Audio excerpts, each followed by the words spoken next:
When looking at a project-based learning environment, so a project-based learning environment, the classroom itself, the management of the classroom, and what it looks like on a day-to-day basis becomes a large question.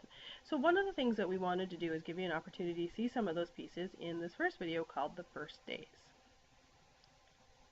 The first days, unlike a traditional dessert project, the first days are actually your front-loading days, the days that you're actually going to talk about the project first before you do any teaching of content.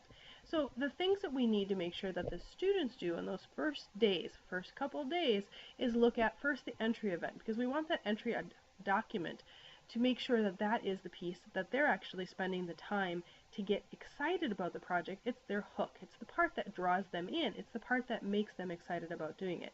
So you have to start the project with this. That leads us into the idea of the driving question. Generally speaking, the entry of document is going to be something that's going to push that driving question out as the piece that we're actually going to be asking them to be answering.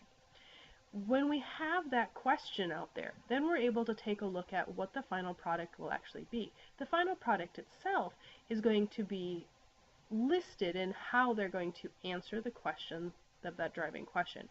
What is it that they actually need to be able to do to be able to answer that question? Now, it doesn't mean that they know the content or they necessarily know how to do it. They do know what they have to create. So that being said, one of the pieces that they do indeed want to take a look at is the idea of that need to know. In another video, I'll actually show you an example of a know and a need to know so you can see what one looks like. But really what the students are going to be doing within those first couple days, I try to do it on the first day, is to create a list of things that they need to know and the things that they already know, either about and I try to focus them on the content so that they can actually see what things they've already learned in the past and things that they're going to need to be able to complete the project. The other thing that students are really going to be obviously very excited about is what the project teams are going to be. Who are their members of their group members? Who's the members of their team? So that is one of those pieces that I try to put out there for my personal classroom out as quickly as possible.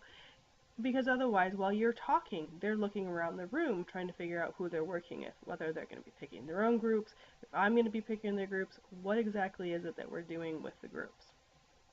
So making sure that those teams are announced right away. The other piece is to make sure that you have a discussion with the students about what the expectation is for that teamwork.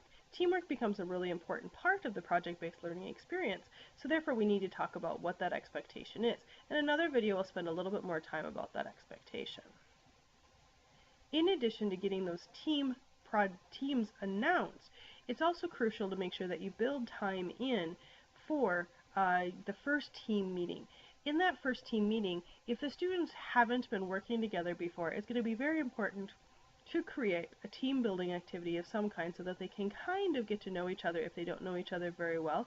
If it's a group of kids that have worked together before, or it's a group of kids that know each other well, then you really don't have to have the deal that you're actually trying to get to know each other as much. The other thing you're going to want to have them do in that first meeting is a contract. And when talking about those expectations for the teamwork, that contract comes into play. And we'll talk a little bit more about that in another video. The other thing is to talk about an initial task list. What kind of things are going to need to be accomplished and who's going to accomplish them. These are all going to happen within the first day or 2 days of a project depending on your situation. If you're in a blocked situation, generally speaking, you're going to get it all done in one day. If you are doing a traditional class period classroom, you are probably going to be looking at 1 to 2 days or 1.5 days to be able to complete all of the work. So let's talk a little bit about the entry document, because the entry document, as I mentioned, is already the hook. The hook is going to be the crucial part to get the students thinking about the idea. It doesn't mean that it has to be something elaborate. It could be all sorts of things. You could look at it from the perspective of, oh, we just went on this great field trip. Now let's use that field trip to talk about our project. You could bring in a guest speaker, an expert in the area. You could do a little video, you could do a film, you could do a website, you could do a little activity, you could do a lab, you could do a simulation. You could give them a reading to make them think. You could give them some numbers, give them some statistics, give them a problem, a practice problem that they can't figure out. Give them a piece of correspondence, either real or fake correspondence. You could have it as a song, a poem, could be a discussion.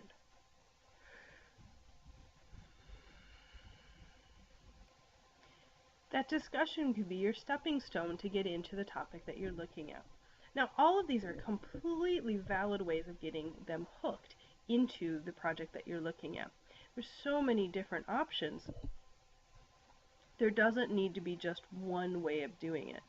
That entry document, though, becomes really important because it's the part to start thinking about or stimulating the ideas that you're trying to propagate within this project. Doesn't mean you're giving them the answers, doesn't mean that they're going to be getting the answers, but it does mean that they're going to start thinking about what to do.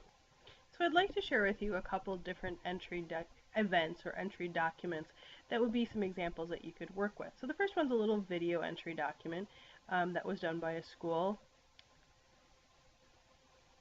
Pop this up on YouTube here. Hello, 6th grade Spartans. This is Mr. Johnson, your assistant principal, and I'm reaching out to you for help. As you know, during some of our advisory days, teachers teach their students about things such as our Spartan values, respect, and bullying. Well, it's come to my attention that multiple teachers would like their students to know what it means to be courageous and to have courage. At this point, you may not know what it means to be courageous, but that's okay. Your language arts teachers are going to help you define courage, and then you can help me with what I need. In this project, you will learn what courage is about by reading stories about courageous people. With a team, you will create a presentation arguing why a certain person you've read about is courageous. When your team presents, some of the staff from our school will be there. The staff will vote on which team gave the best argumentative presentation on a courageous person. The team will provide the best argument in their presentation will be asked to teach a 7th or 8th grade advisory about courage. I'm asking you to complete this task because many of you have experienced a feeling of courage as you entered a brand new school building just a couple weeks ago. So I believe you, our 6th graders, know a thing or two about what it means to be courageous. I look very much forward to hearing your argumentative presentations on a courageous person. Good luck. See you soon. Obviously very powerful for 6th graders to be teaching 7th and 8th graders, which means what we're really looking at is giving them the opportunity to be able to teach other kids, and so therefore it is a very valid point. In addition, it's also very powerful to get them hooked and excited. This is another example. This one is a not so real correspondence about myth busting.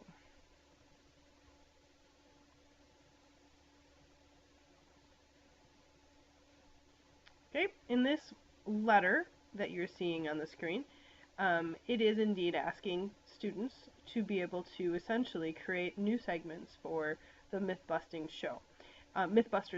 Now this is a older letter that has been created that I've used in the past, and this is just giving them an opportunity to be able to take an urban myth that exists and create an experiment using scientific method to be able to test their myth. So this is something, again, to get them a little bit excited about that next step.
And that's just one more example. There's a lot more to that video, but it just is another example of what you can do to be able to hook kids and get them into it.